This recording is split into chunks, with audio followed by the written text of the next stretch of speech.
let's go ahead and do a quick overview on basic sword and shield guards that you'll see out there a lot. So let's start it off with the classic shoulder guard. This is a guard that has been around the SCA since the dawn of time and been used in plenty of other groups. The shoulder guard is where you have your sword placed upon your shoulder. Sometimes you'll have an open shield guard or you'll have a closed shield guard. So, sword is on the shoulder. It can either be horizontally, laid flat on the shoulder, sometimes held vertically, sometimes just held near the shoulder area, right? So, along with the sword being up there, again, you can have a more open shield guard, like shield the door. This is open, or you can have closed. Some people will fight with it closed. Closed or open. This is like a shoulder guard. I'll often use this guard at C range when I'm standing this far away from you. You know, I'm good, I don't know, 10 feet away from the camera. So it's nice, comfortable, and I'm kind of relaxing and resting.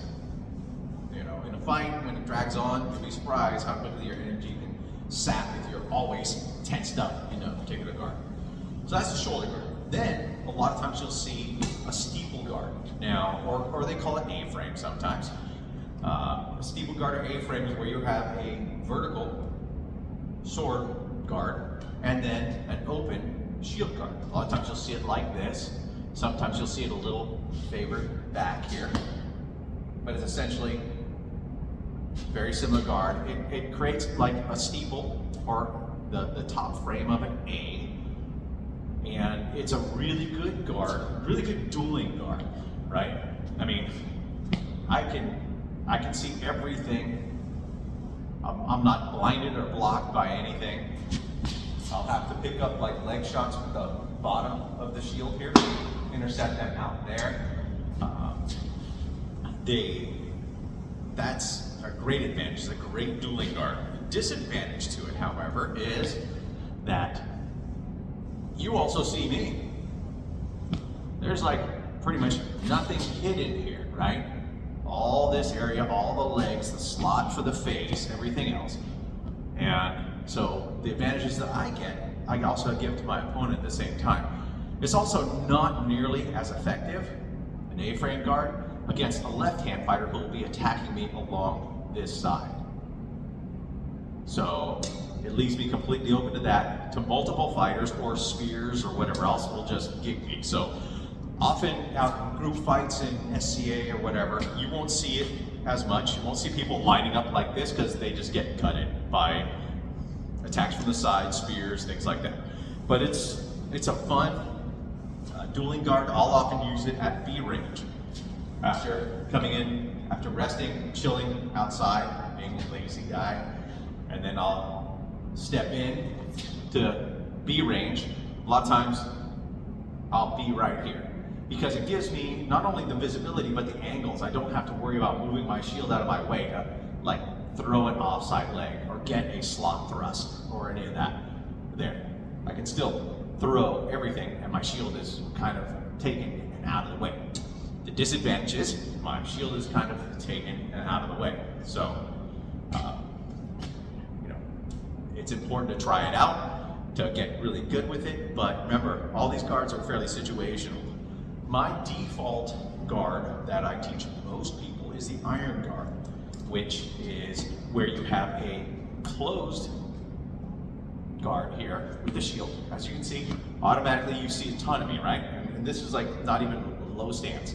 And then all of a sudden, from your camera eye view, boom, a bunch of me disappeared. Suddenly it's just down at the knees and lower, and you see my hand out here.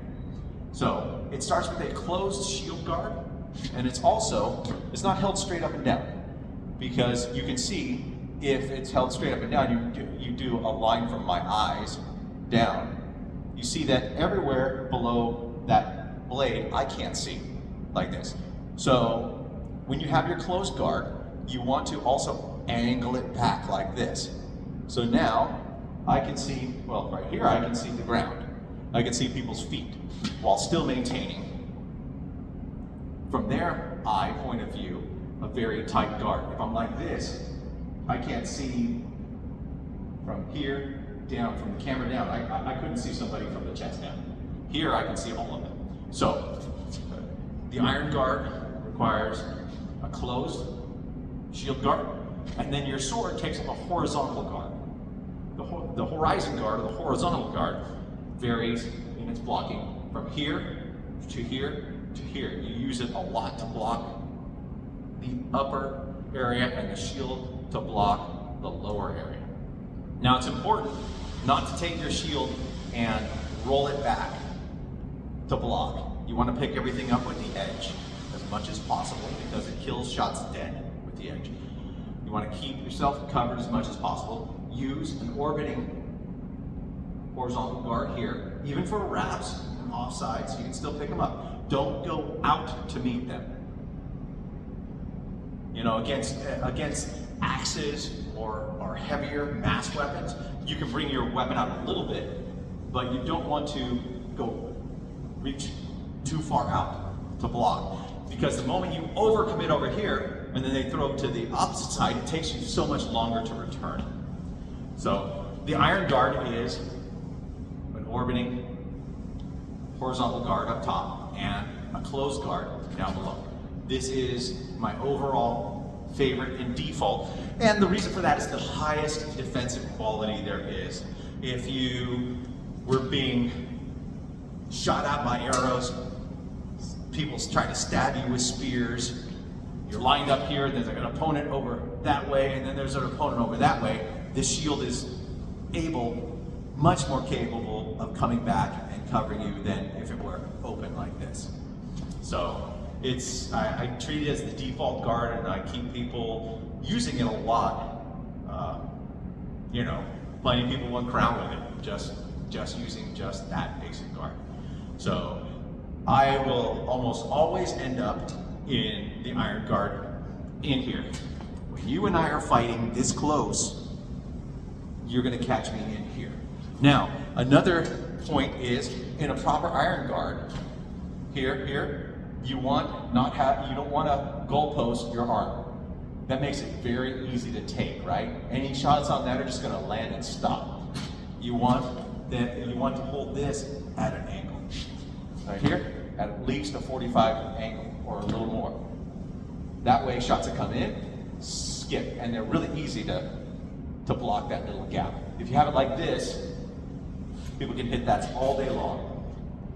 So, shield angle, sword angle, and this also allows you, notice you can see that little edge come up, that little edge flat on this trainer. You want to meet incoming blows along that line. Make sure it's perpendicular to this so that it stops those shots dead.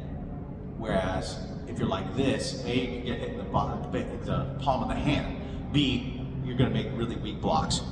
So that is very simply, there's so many other guards, but those are the three basics that you're going to see a lot, and it's just very general categories. A shoulder guard out here, out at range generally where I'm at, with a closed or an open guard. An A-frame, you can also do the A-frame like this, it just leaves your head a little more exposed than this. So the A-frame or the steeple guard here, I use at B range, like I said. I use this a lot out at C range when it's a low threat level.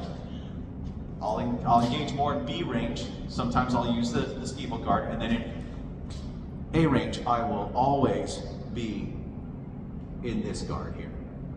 So those are three guards. That's kind of how I flow through with them. That's very, very basic stuff. We'll get into more detailed use of each of those guards later because there's tons of modifications and important tweaks to them to make them more effective, but this is what you got for now.